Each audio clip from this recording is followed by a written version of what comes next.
there, I'm Don. And hi, I'm Cindy. Welcome to Pearls of Liberty for Saturday, January 11th, 2014. First, this morning, we want to take a look at communism and just kind of visit the ideals and the fact that many people are falling prey to beginning to believe that it's a really good idea on some level. And from Blacklisted News, Obama's latest Fed nominee was a socialist Zionist. Yeah, so there's an idea floating out there that Obama's actually a secret good guy, and one of the things that we can learn about what's really going on is who fills in the secondary appointments when Janet Yellen was number 2, becomes number 1 at the Fed, who fills her shoes. And if you understand what Zionism is and socialism, you'll understand that this guy is not a good guy. He's really not for the American principles of liberty. He is for socialism and for Zionism, which is a domination of by race and politics and subterfuge. So not good stuff. The next one is a video from Stefan Molyneux, The Truth About Karl Marx. And he's got a long lead in here, but it's kind of lays a foundation. And basically what he's saying is, in order to find out what communism is all about, look at the person who it came from, Karl Marx. And you know, like you wouldn't buy a diet book from somebody who's overweight. And what were the actual fruits of Karl Marx's life? And then, of course, I would say you look at the fruits of communism itself. And Stefan has some great analogies here. And people are just being led astray when they're thinking that maybe this idea of collectivism is actually something that benefits everybody and we can all just share. But no, you have to actually look at the fruits of a philosophy, and that's what Stefan is doing here. So we kind of wanted to visit just how is it that people are being so deceived by socialism and communism. And we wanted to consider briefly the state of education, just because people are confused, and in many respects it seems as if people have kind of, even adults that we know, seem to have lost their ability to process information and arrive at logical, reasonable conclusions.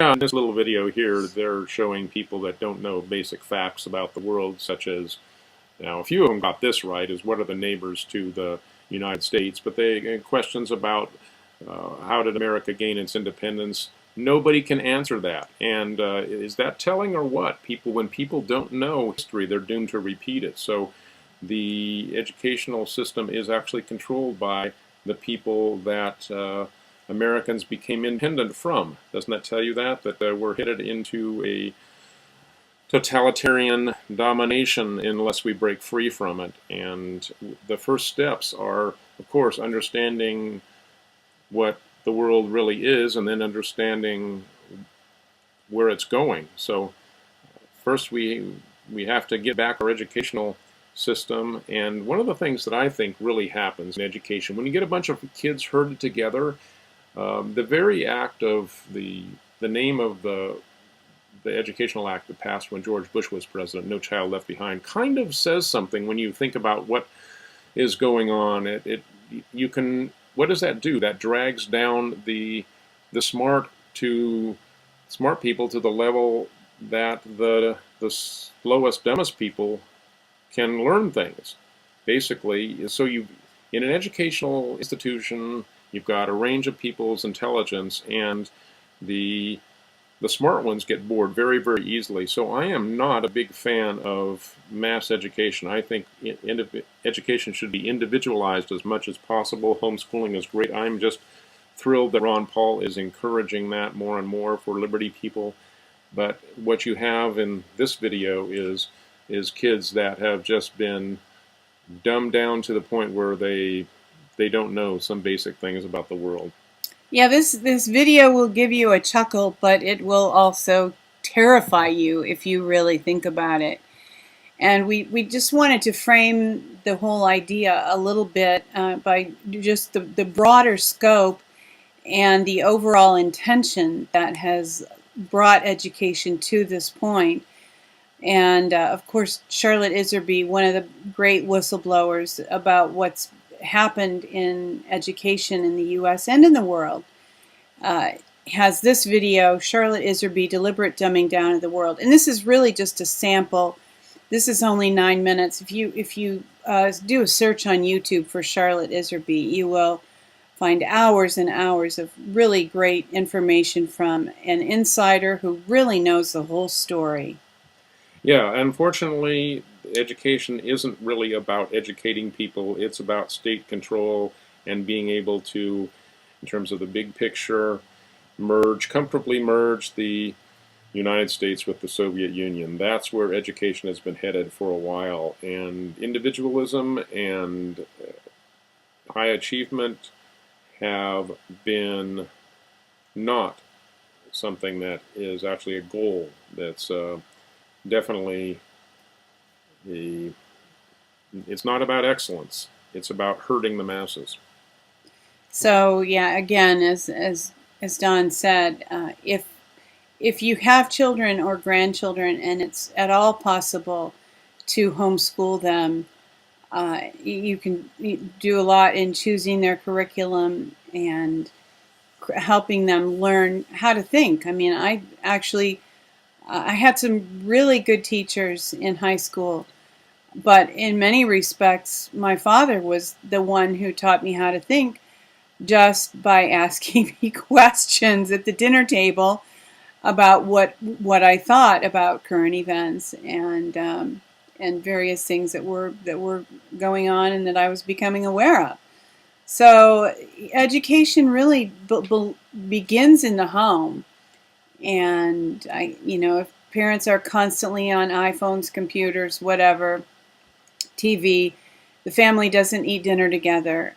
There's just going to be the children's intellects are going to be pretty much bankrupt even before they even go to school. Yeah, it has to be, the foundation has to be in the home, for sure. And we are in the time of year that is the anniversary of the death of Aaron Swartz. So from Freedom of the Press Foundation, remembering Aaron Swartz, who passed away 1 year ago today. And there's also an article from Epoch Times, Aaron Swartz death anniversary prompts March Against Corruption. And people are remembering Aaron and hoping that he might be vindicated.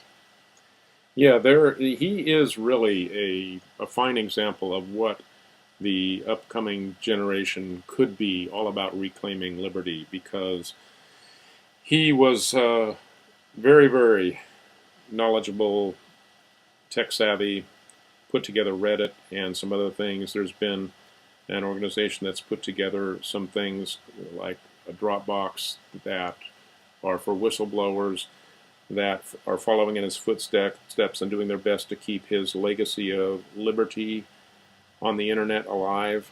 So I believe it's true that you can't really kill the idea of liberty, and I don't believe that Aaron died naturally. I believe that he was murdered. And when people understand that, how threatened our individual liberties are, they rise to fill the vacuum. That's part of the human spirit, and that hasn't been killed. That will never be killed. And he's just a shining light. It's encouraging that there are others that are seeking to continue his work. Absolutely, and some of the people who are continuing his work are associated with EFF, the Electronic Frontier Foundation. And right now, they are asking people to take action in contacting their Congress people Don't let Congress fast-track TPP. Leaked document reveals a Hollywood wish list of harmful digital policies. And evidently there is a plan to fast-track the TPP by giving Obama, or whoever the president happens to be, authority to affirm treaties without congressional intervention or approval. Which, of course, is unconstitutional because the Constitution specifies that the Senate has to ratify the treaty. And, of course, the Senates are supposed to, well, originally supposed to be representatives of the states. Now they're directly elected by the people, which actually decreases the power of the state to negotiate treaties in their best interest. So that's not a good thing. That's the 17th Amendment, but that's a sideline. Anyway, in case you don't know, the TPP, the Trans-Pacific Partnership, is really a massive attempt to do on a much larger scale what NAFTA did with Mexico, and it really sets up a rule by corporations, global rule by corporations, and we don't want to let that happen. And we're encouraged that many on both sides of the false left-right paradigm are against this. It's just the people at the top that unfortunately are holding elected office because they've been bought off that are for it. So make your voice heard, do everything you can to stop this. And in understanding this little image is actually very telling.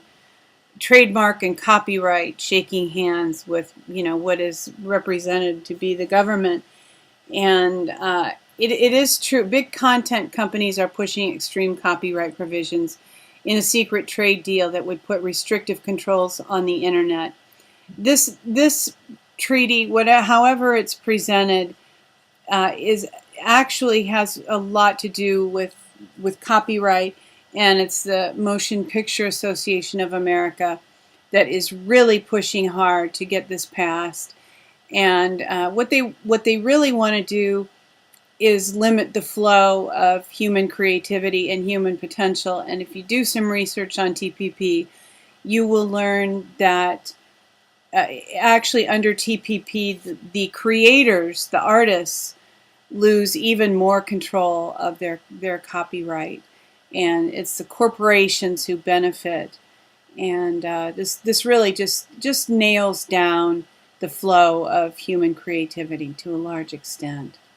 So use the form on this page. It's quick. They've done a great job of designing it. You put in your zip code and you get your elected representatives, and they might get a follow-up prompt or two to specify what that particular individual that is your representative, so-called, wants in terms of a title or a name. But it's very well done, and it's important to let your voice be heard. Absolutely. And with that, we thank you for joining us for this week's Pearls of Liberty, and we hope that you're having a pleasant weekend. And as always, we remind you to see the world the way that it really is. See yourself in it. Walk your walk. You are the one you've been waiting for.